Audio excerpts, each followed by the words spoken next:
Bienvenue à vous tous qui nous rejoignez sur BFM TV pour cette nouvelle édition. Kiev est sous couvre-feu. Dans quelques minutes, nous serons sur place avec nos équipes alors que la guerre est entrée dans Kiev. Un supermarché de la capitale a été détruit par un bombardement russe. Mariupol est une ville ravagée. La grande cité portuaire du sud du pays connaît un véritable calvaire. 80% des infrastructures seraient endommagées ou détruites. Vous entendrez le témoignage des rescapés de Mariupol de retour de l'enfer. Enfin, la question demeure et personne ne peut y répondre. Que se passe-t-il dans la tête de Vladimir Poutine ? Jusqu'où le président russe est-il capable d'aller et le sait-il lui-même? En tout cas, jusqu'ici, rien ne l'a fait reculer.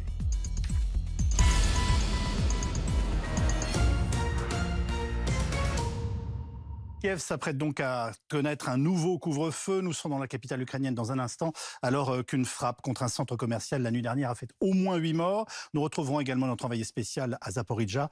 Il a pu parler avec des réfugiés de Mariupol et ils sont bien de retour de l'enfer. Plus que jamais, Vladimir Poutine accentue la pression et resserre son étreinte sur l'Ukraine.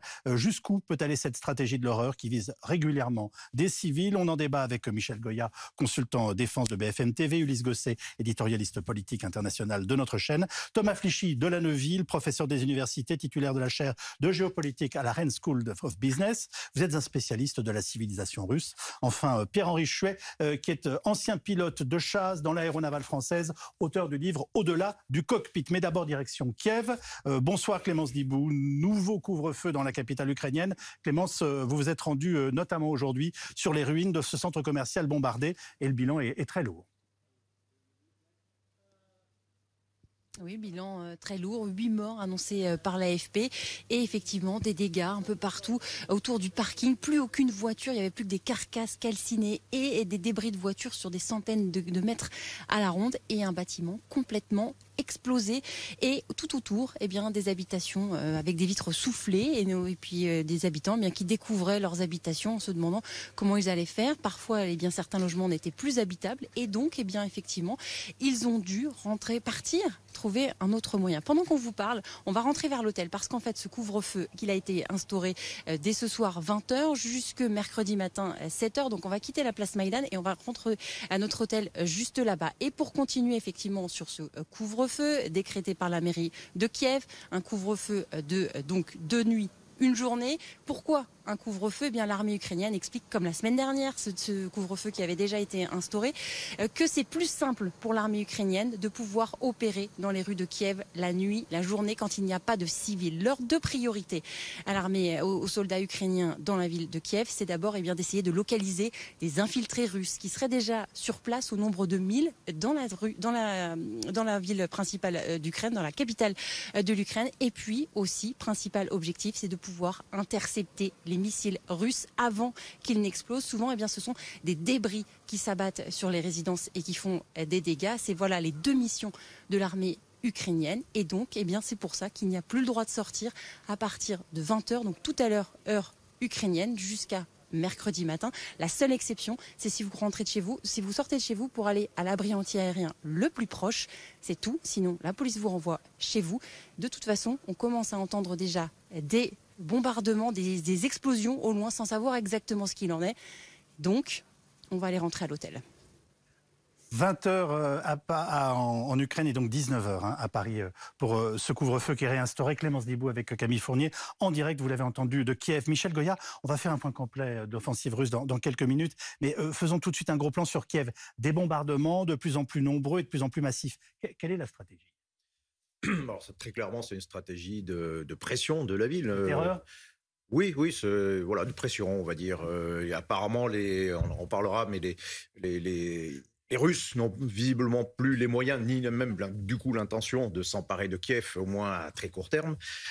Et donc, leur objectif, c'est de maintenir la pression. Et comme ils sont même relativement loin, ils peuvent pas tellement utiliser leur artillerie, qui est un peu trop loin. Donc, ils peuvent lancer des roquettes, ça va assez loin, ou des missiles, ou éventuellement des raids aériens pour montrer qu'ils sont là. Maintenir la pression sur la capitale, faire des frappes régulièrement. Alors là, typiquement, c'est un tir de missile, quelque chose qui est aussi précis et aussi puissant, c'est forcément un missile. Sous prétexte d'avoir frappé un objectif militaire, comme toujours, mais en réalité, d'après le témoignage qu'on a, c'était plutôt pour frapper des stocks alimentaires qui étaient là. Et donc voilà, tout ça contribue à faire une sorte de siège un peu rampant. On n'est pas du tout dans la situation de Mariupol. Hein, on va y revenir dans quelques instants. Donc maintien de la pression, en fait, nous dites-vous, sur la capitale ukrainienne. Pierre-Henri Schway, merci beaucoup d'être avec nous. On est frappé par la puissance de cette frappe qu'on vient de voir sur le centre commercial.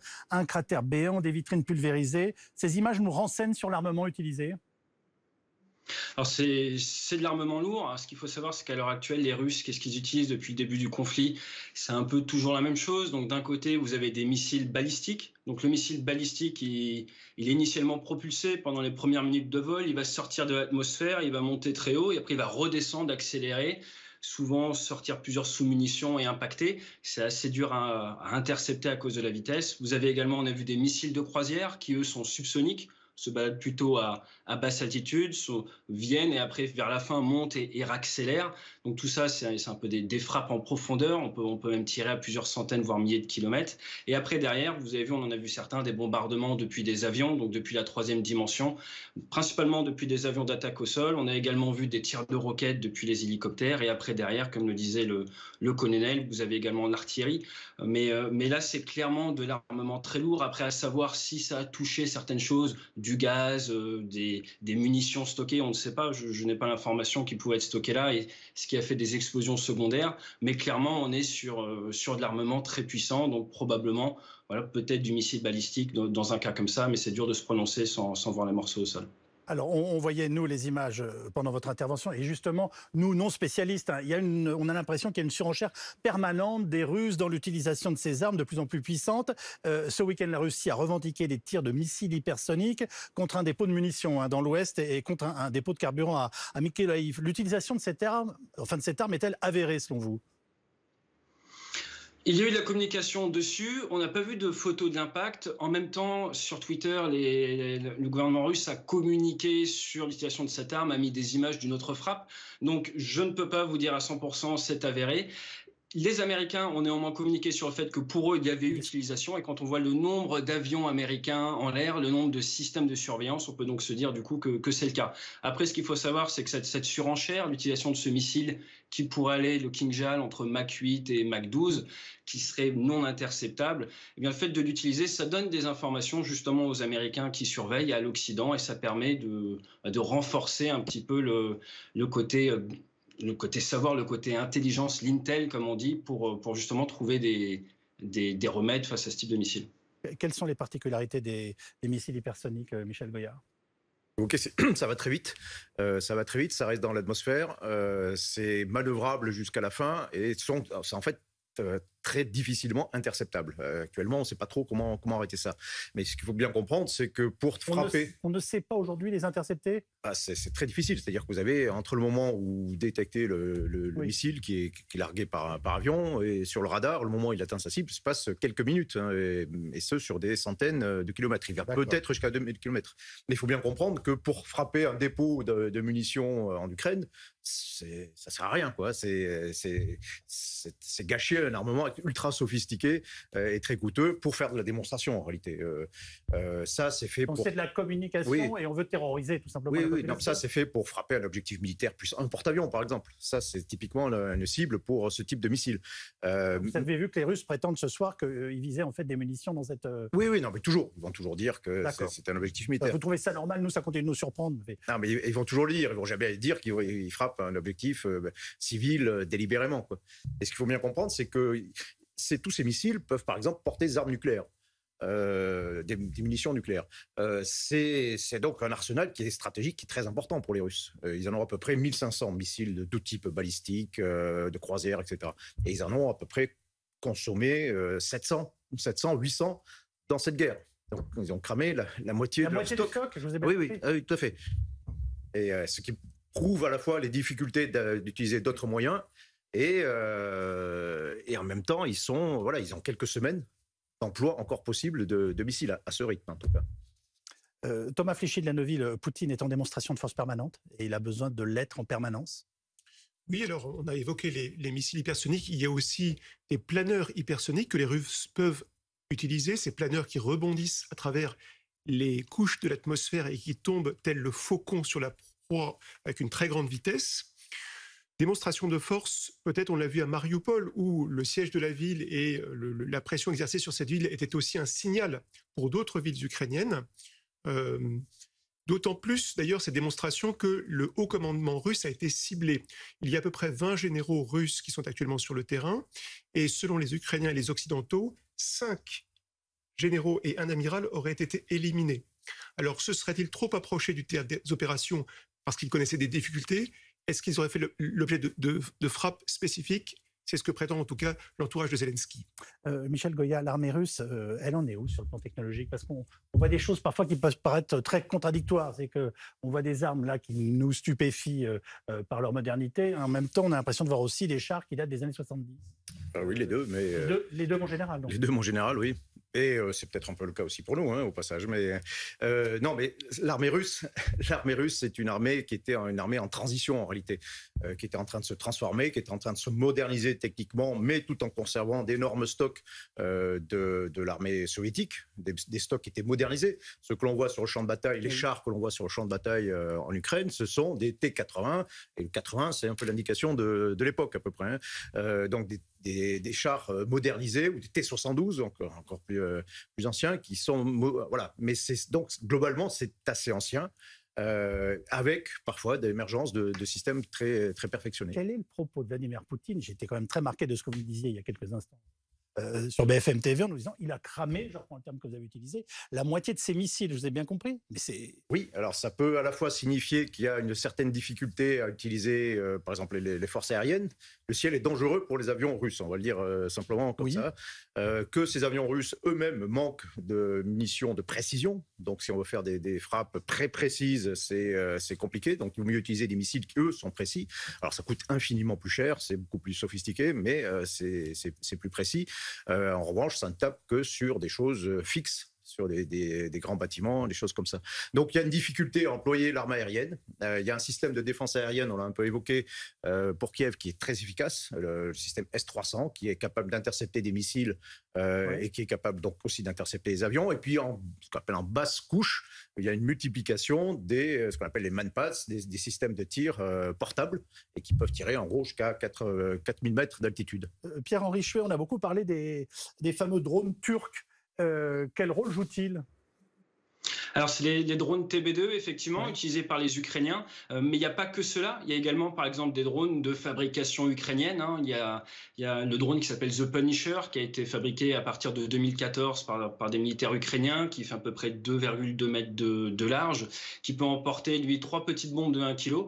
Mais pour reparler du plus gros, celui le plus connu, le TB2, effectivement, ils ont une capacité, en fait, à aller frapper dans la profondeur, à aller frapper, en fait, la logistique russe.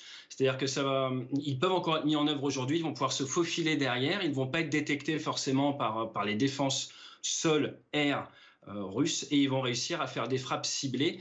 Et à partir du moment où ils vont trouver des concentrations de véhicules, par exemple des concentrations de véhicules d'essence, eh bien un seul missile, généralement guidé laser, va réussir à faire une sorte de réaction en chaîne et vraiment priver l'armée russe un peu du nerf de la guerre, à savoir du pétrole. Donc ils vont réussir en fait à gêner dans la profondeur l'avancée des troupes russes et les gêner d'un point de vue logistique. Ulysse Gosset, est-ce que l'on sait en Union soviétique, en Russie, les difficultés que rencontre l'armée russe en ce moment? Non, absolument pas. Simplement, le ton employé par Vladimir Poutine, le fait qu'il ait appelé finalement les Russes à rester unis, à faire face à la situation, promettant des subventions à ceux qui souffriraient éventuellement des sanctions occidentales qui sont dénoncées, cela montre bien qu'il se passe quelque chose, et même s'ils n'ont pas le détail dont nous avons ici en Occident, dont nous avons les connaissances en Occident, les Russes, globalement, n'ont pas d'informations militaires sur la guerre. Mais sur l'utilisation des missiles hypersoniques, on peut le voir de deux façons différentes.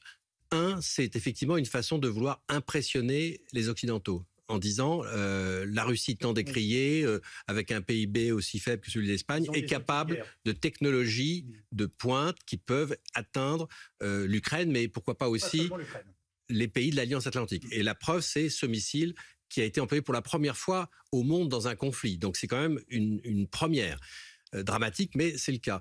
La deuxième, ça pourrait être aussi une preuve d'une certaine faiblesse et de retard donc dans la conquête de l'Ukraine par Poutine, puisque finalement, effectivement, on le voit qu'il est bloqué au sol, pas tellement efficace dans les airs, et donc il se sert d'une arme finalement qui est censée incarner la puissance russe, mais qui révèle au fond la faiblesse et les retards de l'intervention. Il détourne notre attention sur ce qui n'avance pas ou ce qui ne fonctionne pas. Donc, mais je crois qu'il y a de toute façon un signal qui est adressé aux Occidentaux, parce qu'après les missiles hypersoniques, on peut se dire qu'il aurait la tentation d'employer d'autres armes, par exemple les armes chimiques, ou pourquoi pas toujours agiter cette menace nucléaire, même si tout le monde est convaincu qu'il ne le fera pas.